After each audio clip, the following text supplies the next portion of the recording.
سلامونه نیکلي دوستانو. آیا تاسو پوهیږئ چې ځینې وختونه ماشومان د والدینو له اجازې پرته بل هیواد ته وړل کیږي؟ دا یو جدي ستونزه ده چې ډیری کورنۍ ورسره مخ کیږي. خو اوس د امریکا حکومت یو مهم پروګرام لري چې کولی شي د والدینو سره مرسته وکړي. د دې پروګرام نوم دی Children Passport Issuance Alert Program یا CPIAP. دا یو وړیا خدمت دی چې د امریکا د بهرنیو چارو وزارت لخوا وړاندې کیږي. که څوک ستاسو د ماشوم لپاره د امریکا پاسپورت غوښتنه وکړي، حکومت به مور او پلار یا قانوني سرپرست خبر ورکړي.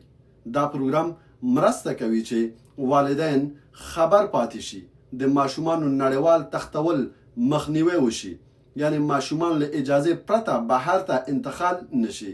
کله ناکله کورنۍ ستونزې د حضانت اختلافات یا نور شخصي مسلې سبب کیږي چې ماشوم بل هیواد ته انتقال کیږي.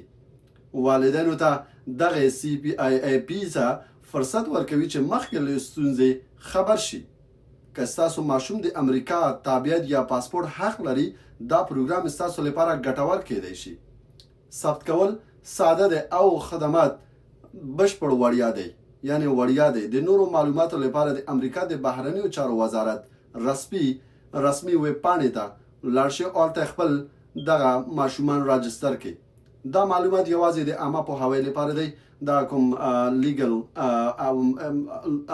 اډوایس نه دی. تاسو کولی شئ که چېرته بیا دغه پروګرام ته غواړئ چې ځان راجستر کړئ، کولی شئ چې یو وکیل سره، مهاجرتي وکیل سره وګورئ.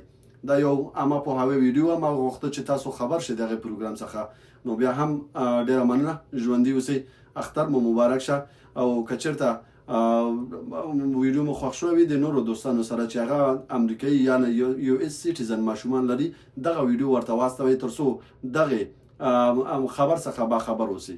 په خدای مو سپارمه، ژوندي اوسئ. سلام علیکم.